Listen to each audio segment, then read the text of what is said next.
नमस्कार, मैं हूं अंजलि और आप देख रहे हैं यूपी न्यूज 24। तो चलिए शुरुआत करते हैं आज की बड़ी खबर से। उत्तर प्रदेश अखिल भारतीय कांग्रेस कमेटी की तरफ से आज लखनऊ के कांग्रेस प्रदेश कार्यालय पहुंचे पूर्व केंद्रीय मंत्री सचिन पायलट कांग्रेस नेताओं ने स्वागत किया। वहीं पूर्व केंद्रीय मंत्री सचिन पायलट ने प्रेस कॉन्फ्रेंस कर भाजपा पर हमला करते हुए कहा कि भारतीय जनता पार्टी देश के एजेंसियों को सदुपयोग कर रही है। दरअसल ईडी ने राहुल गांधी को 13 जून को नेशनल हेराल्ड में भ्रष्टाचार के आरोप में कांग्रेस के पूर्व राष्ट्रीय अध्यक्ष राहुल गांधी को समन भेजा है। सचिन पायलट ने कहा कि कांग्रेस पार्टी समन से नहीं डरती। हम देश की एजेंसियों का सम्मान करते हैं, परंतु सत्ताधारी पार्टी इन एजेंसियों का दुरुपयोग कर उसका गलत इस्तेमाल करके एजेंसियों पर दबाव डालकर विपक्ष को बदनाम करना चाहती है। सचिन पायलट ने कहा कि आज देश महंगाई से त्रस्त है। देश में एक बड़ी तादाद में युवा बेरोजगार है, परंतु बीजेपी पार्टी केवल असल मुद्दे से भटकाकर देश को गुमराह कर रही है। कांग्रेस पार्टी विपक्ष के रूप में मजबूती से अपनी जिम्मेदारी को निभाएगी। हम किसी भी जांच एजेंसियों को जवाब देने को तैयार हैं। सोमवार को एआईसीसी कार्यालय से ईडी कार्यालय तक राहुल गांधी समेत सभी सांसद विधायक ईडी कार्यालय तक जाकर सत्याग्रह करेंगे। वहीं राहुल गांधी ईडी कार्यालय में ईडी के भेजे हुए समन का जवाब भी देंगे। हम वहां संविधान के तहत धरने पर बैठेंगे ताकि जांच एजेंसी सत्ता के दबाव में कोई भी काम ना करे। राहुल गांधी हर मुद्दे पर जवाब देंगे, सत्ता से डरने वाले नहीं। राहुल गांधी भ्रम फैलाने में बीजेपी आगे है, हिंदू मुस्लिम करने में आगे है। वहीं यूपी के डिप्टी सीएम केशव प्रसाद मौर्य के बयान पर बोले पूर्व केंद्रीय मंत्री सचिन पायलट ने कहा कि केशव प्रसाद मौर्य झूठे हैं, उनके आरोप सरासर गलत है। जिस कंपनी का जो लेखा जोखा 130 करोड़ जनता के सामने है, लोग देख रहे हैं कि कौन सच बोल रहा है और कौन झूठ, ये सबके सामने आ जाएगा। प्रधानमंत्री मोदी के 8 साल के कार्यकाल में अगर किसी ने सीधी चुनौती दी है तो वो राहुल गांधी और प्रियंका गांधी हैं। देश में कितने ज्वलंत मुद्दे हैं, महंगाई, बेरोजगारी, किसान, पेट्रोल, हर चीज पर बढ़ रही है महंगाई। देश में जुडिशरी, ब्यूरोक्रेसी और एजेंसी का सदुपयोग हो रहा है। नेताओं के साथ आरोप प्रत्यारोप लगाए जाए और उनको डराया जा रहा है। आप बोलते सरकार है किसानों की, सरकार है नौजवानों की, सरकार है विकास की, मैं मान सकता था। आप खुद संज्ञा दे रहे हैं बुलडोजर सरकार। आप खुद अपने आप से पूछिए कि अगर सरकार कोई बुलडोजर सरकार होगी तो कैसे चलेगी। लेकिन ये जो आक्रामक राजनीति है, ये अपना सीना चौड़ा कर दिखाना और बल प्रयोग कर लोगों के अंदर एक भावना पैदा करना, ये कोई लॉन्ग टर्म सरकार या पार्टी की रीति नहीं हो सकती। सरकार चलती कानून से, शासन से, वादा निभाने से, लोगों का कल्याण करने से। और लोगों की भावनाओं को आप हमेशा उत्तेजित रखें। इस प्रकार की राजनीति हो रही है, देश देख रहे हैं इस बात को। लेकिन मैं मानता हूं कि ये सरकार भी, अगर कानून तोड़ने का अधिकार किसी व्यक्ति को नहीं है तो सरकार को भी नहीं है। कानून सब पे लागू होता है। इसलिए ये जो उत्तर प्रदेश और बाकी राज्यों में देख रहे हैं, ये एक भविष्य के लिए कोई बहुत अच्छे संकेत नहीं है देश के लिए। बहुत बहुत धन्यवाद सिद्दीकी साहब, धीरज जी, मोना जी, वीरेंद्र जी, सभी साथी जो आज यहाँ पर आए हैं। मैं आपका धन्यवाद करना चाहता हूँ। लखनऊ के प्रदेश कांग्रेस कमेटी के दफ्तर में आज मैं अखिल भारतीय कांग्रेस कमेटी की तरफ से चंद बातें आपके समक्ष रखूंगा। हम सब जानते हैं कि हाल ही में अनेक राज्यों में राज्यसभा के चुनाव हुए और जैसा कि आपको विदित है, राजस्थान से हमारे 3 उम्मीदवार जो मैदान में उतरे थे, वो तीनों जीतकर राज्यसभा तक पहुंचे हैं। जहां चुनाव हुए वहां पर भारतीय जनता पार्टी ने अपनी संख्या बल से ज्यादा उम्मीदवारों को उतारा, लेकिन जो परिणाम आए हैं वो कांग्रेस के लिए काफी संतोषजनक है। हरियाणा में जो चुनाव हुआ उसको पार्टी लीगली एग्जामिन भी करा रही है और जांच भी हम लोग करेंगे अगला कदम क्या लेना है, क्योंकि वहां पर भी कहीं ना कहीं छल कपट की आहट सुनाई देती है। लेकिन क्योंकि राज्यसभा के चुनाव हाल में संपन्न हुए और कांग्रेस पार्टी का सभी राज्यों में अच्छा प्रदर्शन हुआ, कल 13 जून को हम सब जानते हैं कि भारत सरकार की सबसे पसंदीदा जो एजेंसी है इन्फोर्समेंट डायरेक्टरेट, उसने राहुल गांधी जी को एक समन भेजा है। कल सुबह राहुल गांधी जी उस समन के जवाब में अपने आप को प्रस्तुत करेंगे, क्योंकि देश में हर एजेंसी की स्वतंत्रता निष्पक्ष होनी चाहिए, ऐसा हम सब मानस रखते हैं। लेकिन अगर आप ध्यान डालेंगे, पिछले 7-8 साल में ऐसी कोई एजेंसी नहीं है, ऐसा कोई तंत्र नहीं है, ऐसी कोई संस्था नहीं है जिसका दुरुपयोग ना किया गया हो। नेशनल हेराल्ड के नाम से जो अखबार चलता था, उस पर कुछ आरोप लगाए गए थे और सभी बातों का पूरा विवरण कांग्रेस पार्टी की तरफ से रखा गया। लेकिन जब जब भाजपा सरकार के खिलाफ कोई भी विपक्षी दल और खासतौर से कांग्रेस पार्टी का नेतृत्व अपनी आवाज को रखता है, जवाबदेही तय करता है, तब तक इस प्रकार का enforcement directorate, CBI, income tax और हर तरह की एजेंसी का दुरुपयोग कर आवाज को दबाने का काम किया जाता है। मैं स्पष्ट कर दूं, कांग्रेस पार्टी या हमारा कोई नेता हर जांच के लिए प्रस्तुत है, लेकिन देश के समक्ष ये बात रखना जरूरी है कि क्या वो कारण है जिन कारणों से जिन संस्थाओं पर लोगों की आस्था थी, आज लगभग देश का हर व्यक्ति मान चुका है कि सीबीआई और ईडी वही करेंगे जो केंद्र की भाजपा की सरकार को लाभ देने का काम होता है। क्या ऐसा संभव है कि संपूर्ण देश में किसी बीजेपी के नेता ने कभी कोई ऐसा काम ना किया हो कि उस पर छापा डाला जाए या जांच की जाए या समन किया जाए? और अगर किसी विपक्ष के नेता ने ऐसा काम किया हो, उस पर एजेंसी की जांच आ रही हो और वो पाला बदलकर अगर भाजपा में चला जाए तो उस पर गंगा जल छिड़क जाता है, उसके सब पाप माफ हो जाते हैं।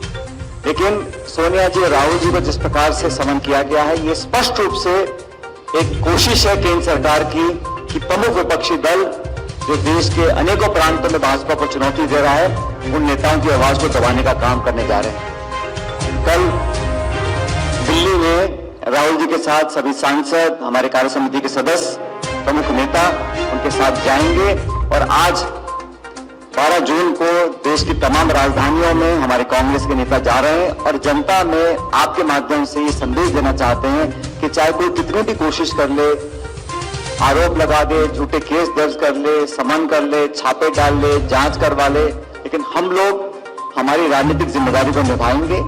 एक सक्षम और एक प्रभावशाली विपक्ष जो हम लोग हैं, हम अपना कर्तव्य और का निर्वहन हमेशा करते रहेंगे।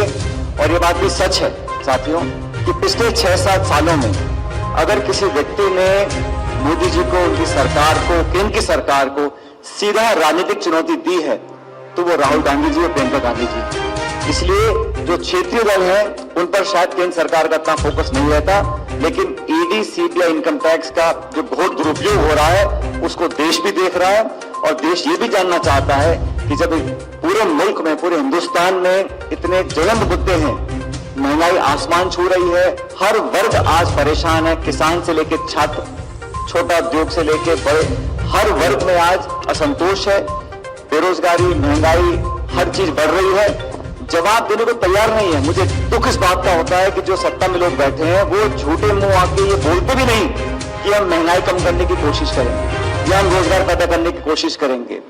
विवादित बयान देकर सुर्खियों में रहना, लोगों का ध्यान भटकाना, वोट ले लेना और फिर शासन का दुरुपयोग करना, ये लोकतंत्र के लिए कोई स्वस्थ परंपराएं नहीं है। इसलिए करते हैं जिस प्रकार से केंद्र सरकार ने अपनी सत्ता का दुरुपयोग किया है और लगातार करते चले जा रहे हैं। हर जगह हस्तक्षेप हो रहा है, चाहे वो निर्वाचन आयोग हो, चाहे वो जुडिशरी हो, चाहे ब्यूरोक्रेसी हो। इसलिए राहुल जी का कल जो समन आया है वो शुद्ध रूप से राजनीतिक है। हर कानूनी जवाब हम लोग पहले भी देते आए, आज भी देंगे, लेकिन इस प्रकार का आरोप प्रत्यारोप कर षड्यंत्र पूर्वक भावना से नेताओं को प्रभावित कर डराने की जो कोशिश है वो पूरी तरह नाकाम रहेगी। कल पूरी कांग्रेस पार्टी नेताओं के साथ खड़ी रहेगी, अपनी बात को हम रखेंगे, लेकिन असली जो इस देश में अदालत है वो जनता की अदालत है। 130 करोड़ लोग देख रहे हैं कि कौन सच बोल रहा है, कौन झूठ बोल रहा है, कौन दुरुपयोग कर रहा है, कौन सत्ता का दुरुपयोग कर रहा है, एजेंसी का दुरुपयोग कर रहा है। इसलिए हम सब लोगों ने कल सत्याग्रह करने का एक प्रण लिया है और कल सुबह एआईसीसी जो कांग्रेस का मुख्यालय है नई दिल्ली में, वहां से ईडी दफ्तर तक हम लोग जाएंगे, सत्य के साथ खड़े रहेंगे, सत्याग्रह करेंगे। जांच से कोई डरता नहीं है, जांच कराइए, लेकिन आप आरोप लगाकर खुद ही जज और जूरी बन जाएंगे और एक ऐसा भ्रम दुनिया में फैलाने की कोशिश करेंगे कि हमारे नेताओं ने कहीं गलत किया है। इस बात को मैं सिरे से नकारता हूं और कल का जो दिन है बड़ा महत्वपूर्ण होगा। कल मैं समझता हूं देश इस बात का साक्षी होगा कि कैसे कांग्रेस, जो एक विपक्ष का सबसे प्रमुख दल है, उसकी आवाज को कुचलने का जो उन्होंने योजना बनाई थी, उसको कैसे हम नाकाम करते हैं। हाल ही में भाजपा की एक पूर्व प्रवक्ता का स्टेटमेंट आप सबने देखा होगा और देश में जो अब माहौल बन रहा है उसको भी आप देख रहे होंगे। लेकिन सवाल ये उठता है कि आज से 6-7 दिन पहले जो भयानक क्रम हुआ था नरसंहार का, कश्मीरी पंडितों को जो दिन दहाड़े मौत के घाट उतारा गया था, उस पूरे प्रकरण की कोई चर्चा नहीं कर रहा है। लेकिन हम लोग सवाल पूछना चाहते हैं, जो केंद्र की सरकार है, जो जम्मू कश्मीर के वहां पर शासन चला रहे हैं, जवाबदेही तय करनी पड़ेगी। और हमेशा मंदिर और मस्जिद, हिंदू और मुसलमान, जाति, धर्म, भाषा, इन बातों पर सवार होकर आप कब तक वोट लेते रहेंगे? 8 साल हो गए। आज भी अगर केंद्र सरकार से पूछो महंगाई क्यों बढ़ गई, तो मनमोहन सिंह जी को दोष देंगे, सोनिया गांधी को देंगे, यूपीए को देंगे, रूस को देंगे, यूक्रेन को देंगे, लेकिन खुद की जवाबदेही को तय नहीं करते। इसलिए हर मुद्दे पर ये सरकार विफल रही है। हाँ, भ्रम फैलाने में, वायुमंडल बनाने में, इश्तिहार छापने में, अखबार में फोटो छपवाने में, भाषण देने में, वादे करने में ये पीछे नहीं है। लेकिन देश कब तक इसको सहन करता रहेगा, ये देखने वाली बात है। जहां तक कांग्रेस पार्टी की बात है, हम सदन के अंदर और सदन के बाहर प्रमुखता से अपनी आवाज को रखेंगे। ना हम डरने वाले हैं, ना हम पीछे हटने वाले हैं। हम हर मुकाबले का सामना करेंगे और सत्य की जीत होगी, इस बात पर मुझे पूरा विश्वास है।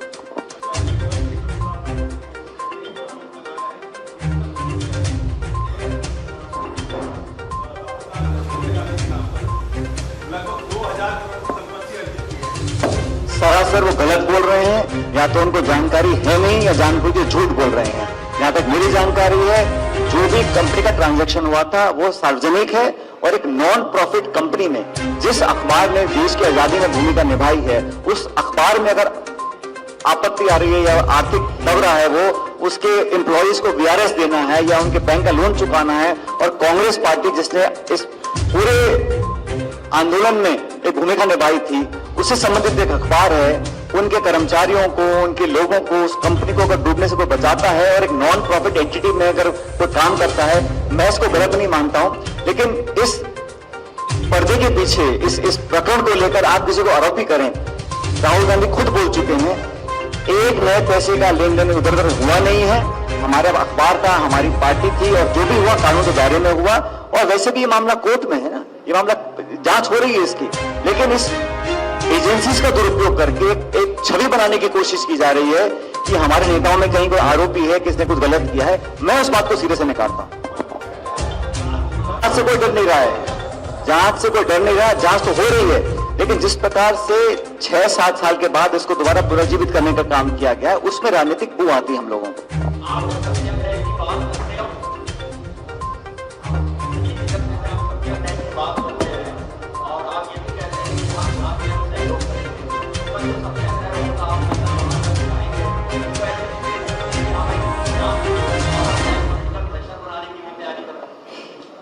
बिल्कुल भी नहीं, क्योंकि जांच एक एजेंसी कर रही है। हम तो एजेंसी के ऊपर जो राजनीतिक दबाव है उसको बेनकाब करना चाहते हैं। एजेंसी तो सरकार की, पार्टी की नहीं, लेकिन जो पॉलिटिकल प्रेशर है वो सर्वविदित है, सबको मालूम है। 8 साल से आप भी जानते हैं, मैं भी जानता हूं, लखनऊ हो, दिल्ली हो, जयपुर हो, हमेशा एजेंसीज ने पॉलिटिकल प्रेशर में काम किया है। और हम जनता को दिखाना चाहते हैं कि विपक्ष चुप नहीं बैठेगा। अगर दुरुपयोग करेंगे, आप जांच करें, जांच में दिक्कत नहीं है, लेकिन जांच अगर एक राजनीतिक साजिश के जरिए की जा रही है, उसका विरोध हम करना चाहते हैं। और हम समझते हैं लोकतंत्र में हमारा अधिकार है, अपनी बात को रखें, जनता जज करेगी हम सही है गलत है।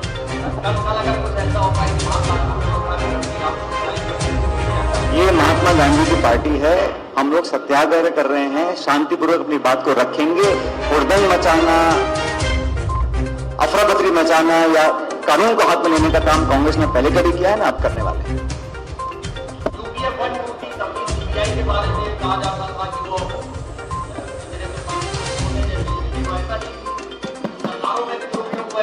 जब यूपी की सरकार थी और अगर आरोप भी लगता था तो सोनिया जी ये सुनिश्चित करती थी कि वो मंत्री अपना इस्तीफा दे दे। आप जानते हैं बंसल साहब का इस्तीफा हुआ, शशि थरूर जी का इस्तीफा हुआ, सुरेश खन्ना, जिस पर आरोप भी लगे नैतिकता के आधार पर सोनिया जी ने कहा कि नहीं, जब तक आरोप अदालत से खारिज नहीं होते आप अपना पद छोड़ दीजिएगा। मुझे बताइए इन 8 सालों में कितने आरोप लगे मंत्रियों के ऊपर उत्तर प्रदेश और दिल्ली में? किस नेता ने पद छोड़ा? लखीमपुर का हम सबको याद है, किसी ने पद छोड़ा क्या? तो मैं कहना चाहता हूं कि एक नैतिकता होती है और एक नेतृत्व होता है।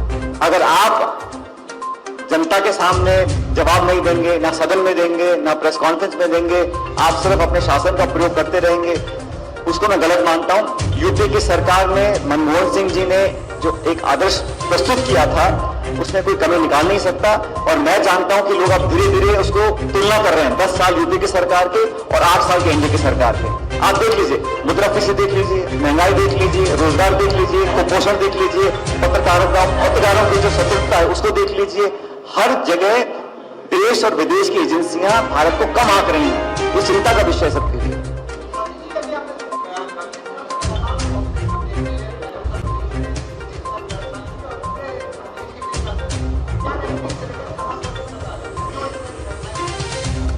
मैं इस बात को मानता हूं कि कोई भी व्यक्ति हो, कोई संस्था हो, कोई संगठन हो, कोई सरकार हो, कोई पार्टी हो, किसी भी व्यक्ति को इस देश के कानून को हाथ में लेने का अधिकार नहीं है। किसी मजहब का व्यक्ति हो, किसी पृष्ठभूमि का हो, कानून को अपने हाथ में नहीं ले सकता है। लेकिन हमें ऐसा लगता है कि कहीं ना कहीं जो कमियां हैं छुपाने के लिए इस प्रकार की चीजों को ज्यादा प्रकाश डाला जाता है ताकि लोगों का दिमाग और ध्यान उस पर केंद्रित रहे। अब नींबू बिक रहा है 2-2.5 रुपए किलो, गैस का सिलेंडर 1100 रुपए हो गया, पेट्रोल 125 रुपए हो गया, उस पर चर्चा ना हो, उस पर संवाद ना हो, उस पर सवाल ना पूछा जाए।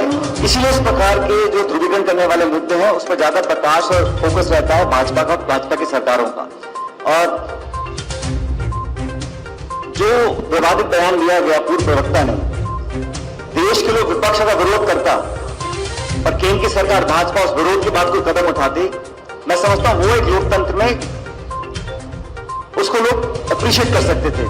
लेकिन आप विपक्ष की सुनेंगे नहीं, आप देश की सुनेंगे नहीं। जब विदेशों में इसका विरोध हुआ, अंतर्राष्ट्रीय दबाव आया, तब जाके आपने कार्रवाई करी।